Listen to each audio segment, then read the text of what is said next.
Durante este capítulo hablaremos acerca de los análisis y la revisión de resultados. Los objetivos de esta lección son aprender a revisar resultados del análisis lineal estático y del análisis dinámico modal espectral. También vamos a aprender a personalizar los resultados de tablas y gráficas. El procedimiento general que vamos a realizar es primero correr el análisis, tanto el lineal estático como el análisis dinámico modal espectral. Luego de esto revisaremos resultados como la deformada y las propiedades dinámicas de la estructura. Luego de esto realizaremos el ajuste del modelo del cortante basal dinámico con respecto al cortante basal estático y por último revisaremos derivas e irregularidades en el modelo. Los parámetros del análisis dinámico modal espectral, así como los requisitos para el cálculo de derivas e irregularidades, lo pueden encontrar en la presentación. Todos estos requisitos hacen referencia a la norma ASC 716. Para realizar el análisis, debemos irnos a la pestaña de análisis, donde tenemos la opción para realizar el análisis. Esto también lo podemos hacer a través de la tecla F5 y también tenemos la misma opción en la barra de herramientas. Al momento de realizar el análisis podemos darnos cuenta a través de la ventana de mensajes todo el procedimiento que se está ejecutando en el programa para realizar el análisis, así como el tiempo empleado durante este procedimiento. Lo primero que debemos hacer es revisar en la ventana de mensajes si hay algún tipo de error en el modelo. Generalmente, si hay algún elemento suelto o si hay alguna condición mal aplicada, el programa nos va a arrojar unos warnings, unas advertencias en qué nodo está el problema, y esto nos permitirá resolver algún tipo de error de una manera más eficiente. Podemos ver que en este caso no encontramos ningún problema, se realizó el análisis estático y el análisis dinámico correctamente. Para revisar los resultados nos vamos a la pestaña de resultados, donde tenemos todas estas herramientas para revisar los resultados de los análisis. El primer resultado que revisaremos es la deformada de la estructura ante diferentes tipos de carga. Esto nos permitirá saber si las cargas están bien aplicadas y si la deformada concuerda con las cargas asignadas al modelo. Tenemos la opción de deformaciones, donde podemos generar la deformada de la estructura. También podemos generar un contorno de desplazamientos. Este segundo nos permite visualizar de una manera más clara los desplazamientos sobre la estructura a través de un contorno de colores. Debemos primero seleccionar el caso de carga o la combinación de carga. Revisaremos primeramente ante cargas verticales. Seleccionamos entonces los desplazamientos, en este caso desplazamientos totales, los contornos, la deformada y la leyenda, y aplicamos. Esta leyenda la podemos cambiar para que se tomen en cuenta valores con 2 cifras decimales, y también podemos cambiar las unidades del modelo. Podemos observar que las mayores deformaciones las obtenemos en la cubierta, que es la parte más flexible de la estructura. Si queremos revisar con más detalle la parte de abajo de la estructura, lo que debemos hacer es desactivar esta parte superior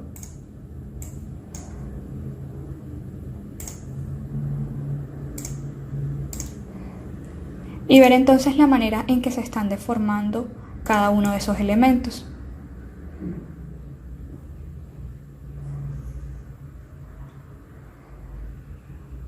Podemos observar que la deformada es congruente con la carga que estamos aplicando, que es una carga vertical. También podemos revisarlo con respecto a un caso de carga horizontal, como el caso de carga dinámico espectral.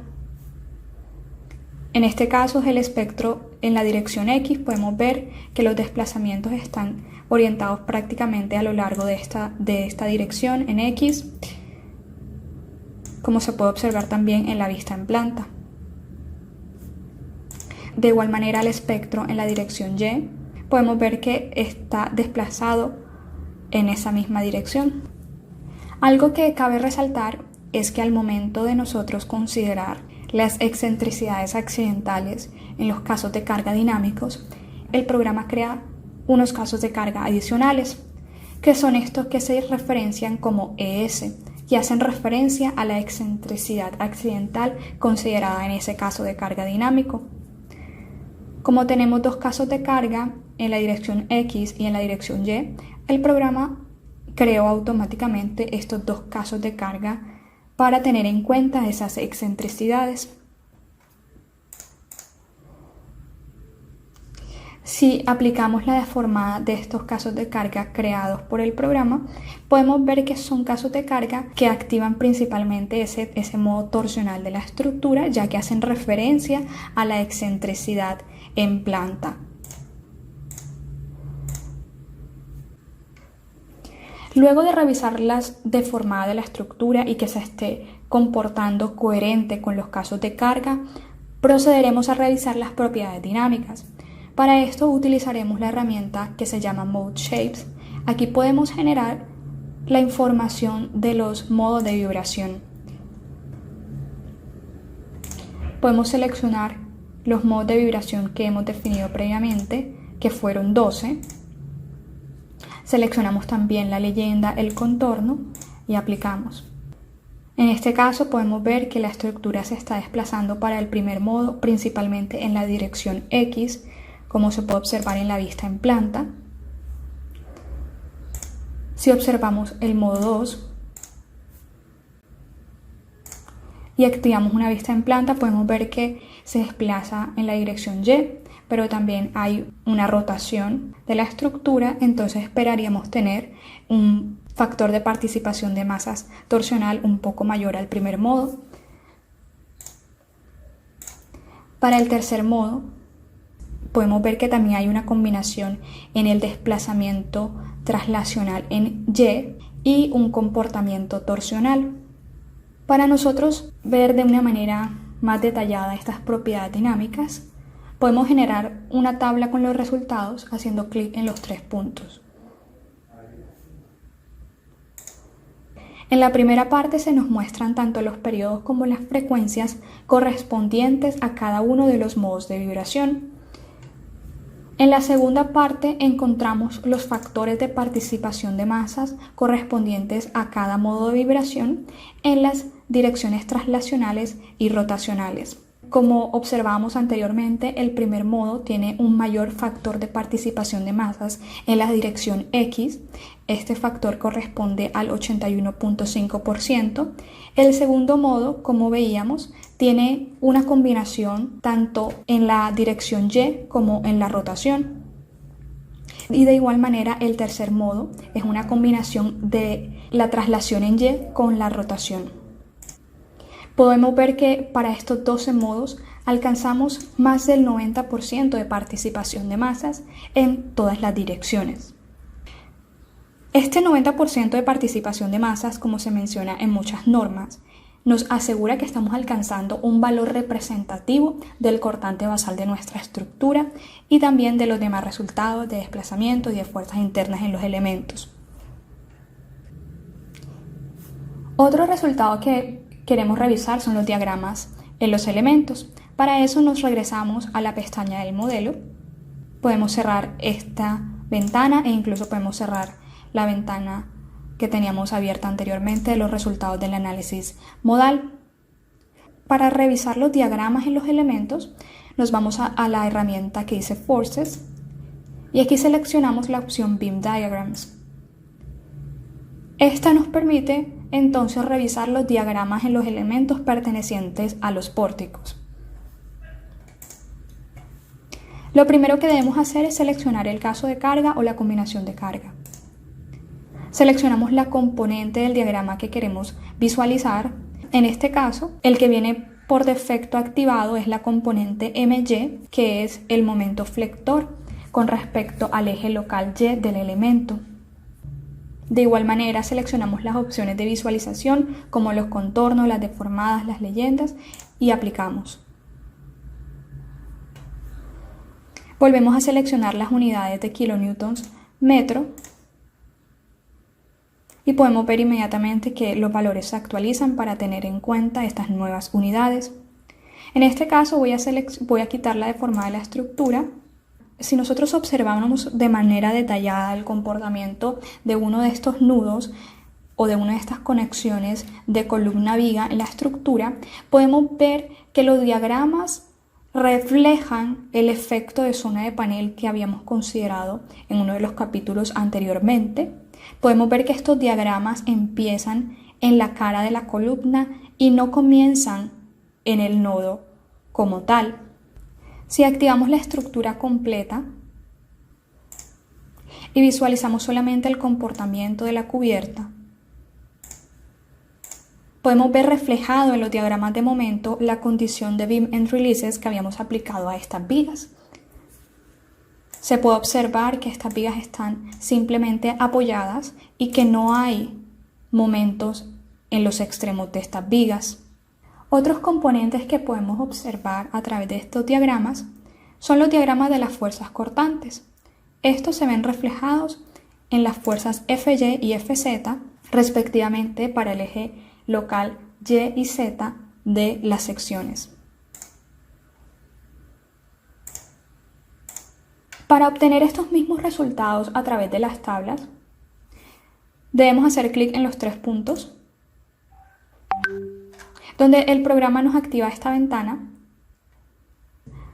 En este recuadro podemos indicar aquellos elementos de los cuales queremos revisar los resultados. Por defecto vienen seleccionados todos los elementos, pero podemos indicar aquí algún elemento en particular. También debemos seleccionar uno o varios casos de carga y seleccionar la parte del elemento. En VidaGen podemos obtener los resultados de los elementos tanto en los extremos como en las cuartas partes del elemento. Estas tablas que se nos generan son compatibles con Excel. El programa nos permite seleccionarlas, copiar y pegar en una hoja de cálculo. Podemos también cambiar las unidades, por ejemplo a toneladas metros, y podemos ver que estas se actualizan automáticamente. También existen unas opciones para filtrar los resultados o para organizar la información. Si hacemos clic derecho sobre la tabla, encontramos estas opciones de Sorting Dialog para poder organizar la información. Podemos seleccionar, por ejemplo, el momento MY y colocarlo en primer lugar, de tal manera que el programa me muestre cuáles son los elementos que tienen el mayor valor del momento MY. De esta manera también podemos nosotros organizar todas las tablas de resultados que se pueden obtener en el programa. Para visualizar las reacciones, podemos cerrar esta pestaña, irnos nuevamente al modelo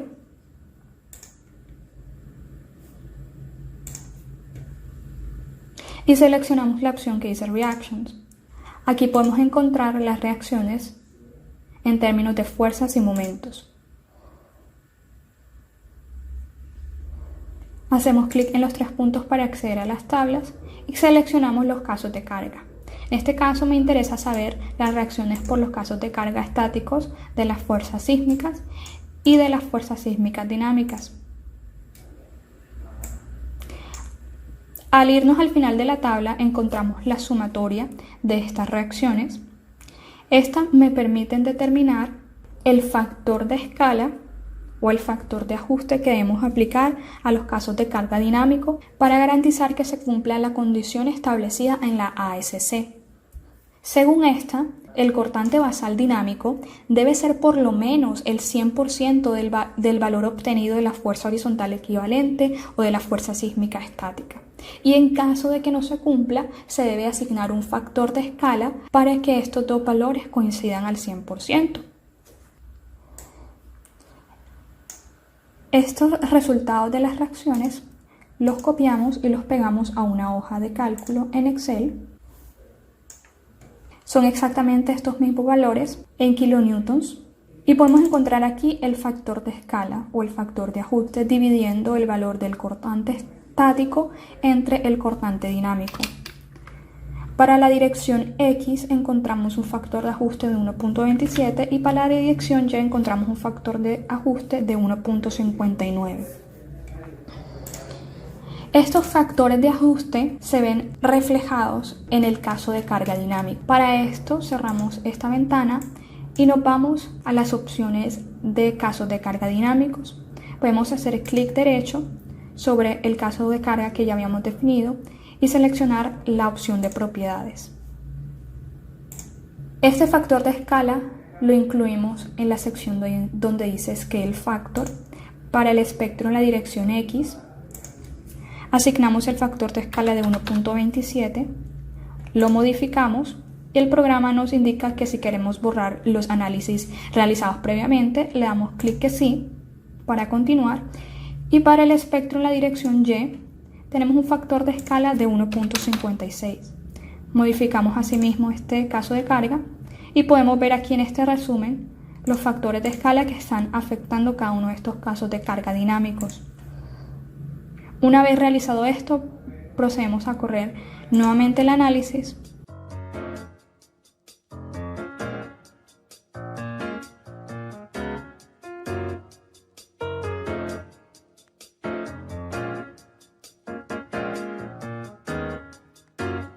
Hacemos clic derecho.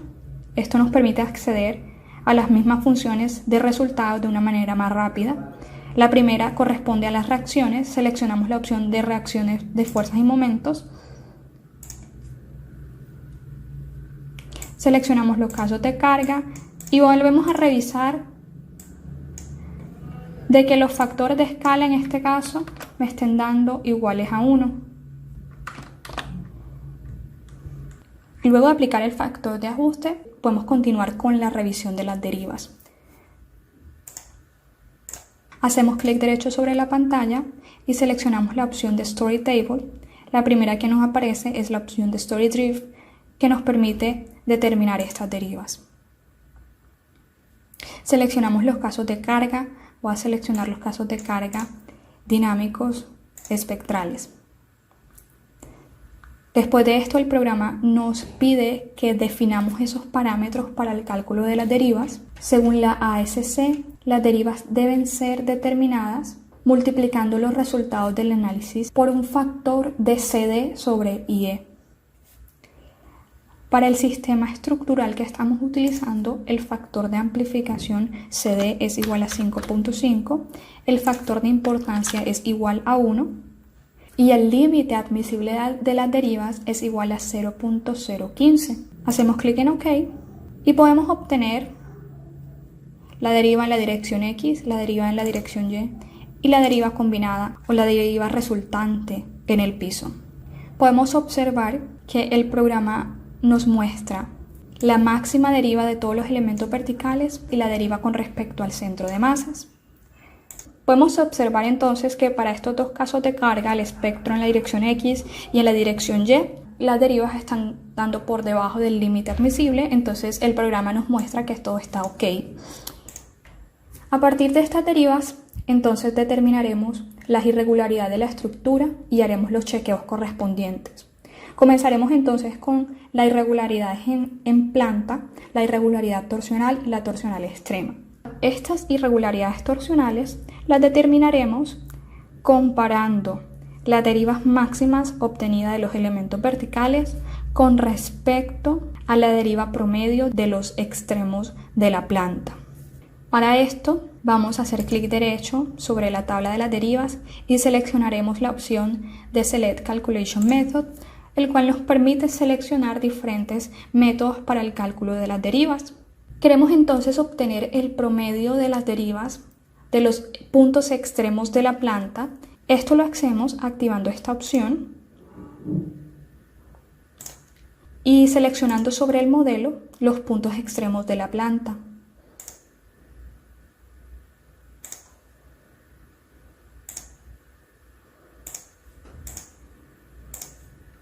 Hacemos clic en OK y podemos ver que se agregó una parte a la tabla que hace referencia al promedio de estas derivas a lo largo de estos puntos extremos que hemos seleccionado. Para visualizar mejor los resultados, cambiaremos estos resultados a milímetros.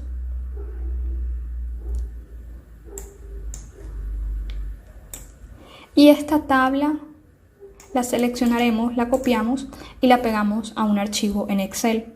Previamente yo he definido esta plantilla donde tengo aquí los resultados obtenidos para la deriva combinada o la resultante de las derivas, tanto en la dirección X como en la dirección Y.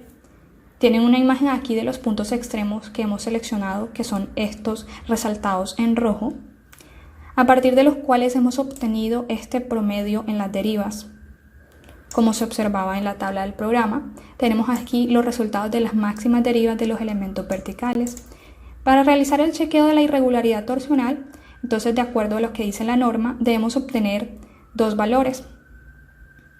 1.4, la deriva promedio de los elementos extremos, y 1.2, la deriva promedio de los elementos extremos. Tenemos aquí el resultado máximo de la deriva que corresponde a este obtenido a través del programa, y el chequeo que necesitamos hacer es de acuerdo a lo que dice la norma. Si la deriva es mayor a 1.2 pero menor a 1.4, entonces tenemos una irregularidad torsional. Si la deriva es mayor a 1.4, entonces tenemos una irregularidad torsional extrema, y si no, tenemos una estructura regular. Podemos verlo reflejado en este condicional que he asignado a los valores de la tabla. En este caso tenemos estas dos plantas, el piso 4F y el 3F, que se ven reflejados como irregulares. Además de esto, he incluido el valor de Φp en esta tabla. Este Φ es un factor que aumenta las fuerzas sísmicas debido a las irregularidades y que está definido en nuestras normas aquí en Latinoamérica.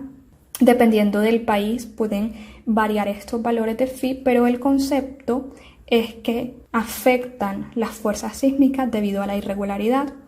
Podemos ver que en el caso de la ASC no es así, sino que las fuerzas sísmicas se incrementan en un 25% si se obtiene un resultado de plantas irregulares o estructuras irregulares.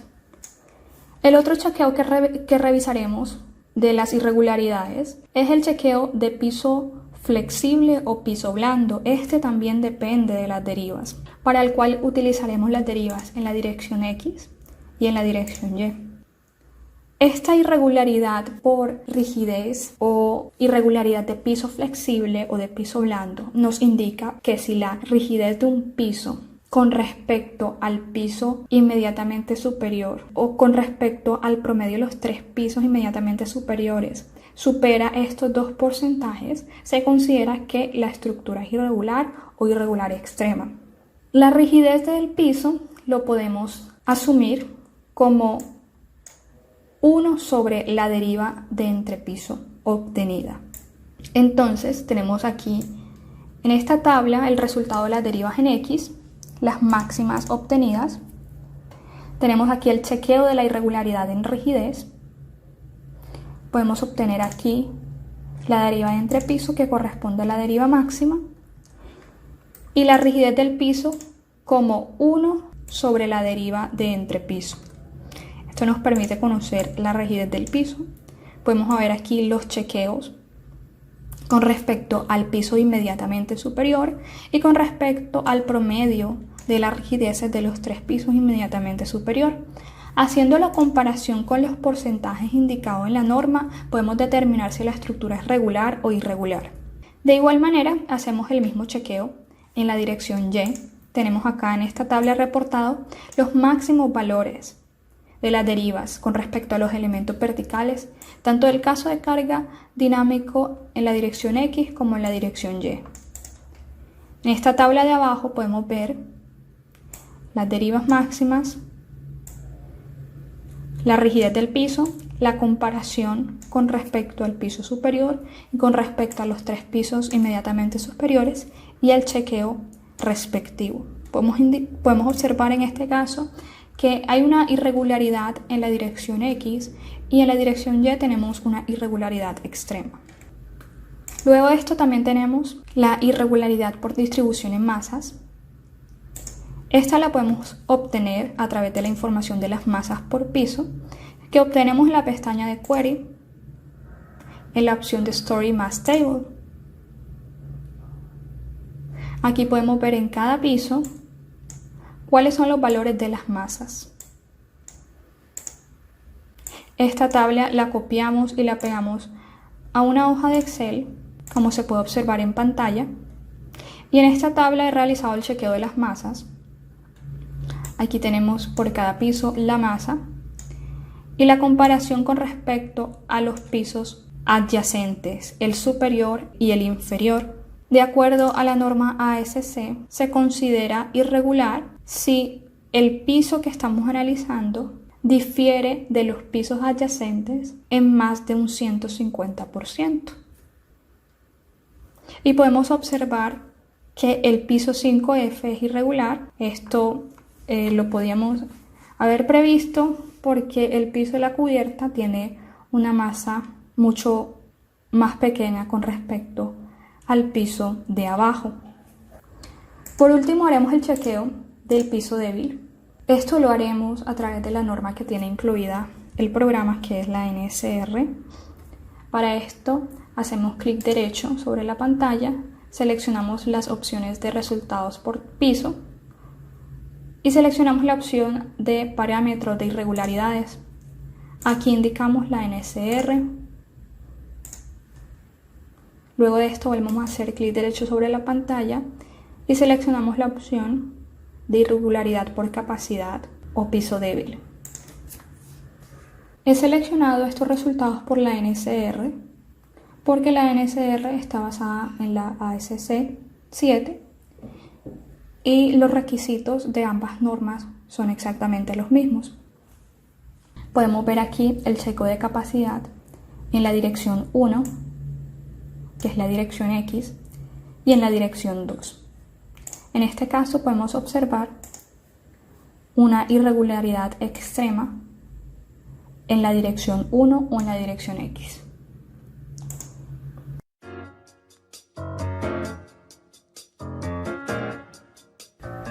En la presentación les he incluido un webinar que hicimos anteriormente para el chequeo de requisitos generales de diseño sismo resistente, donde profundizamos más acerca de las clasificaciones del sistema estructural, acerca de los grados de irregularidad y de la determinación de desplazamientos horizontales y derivas.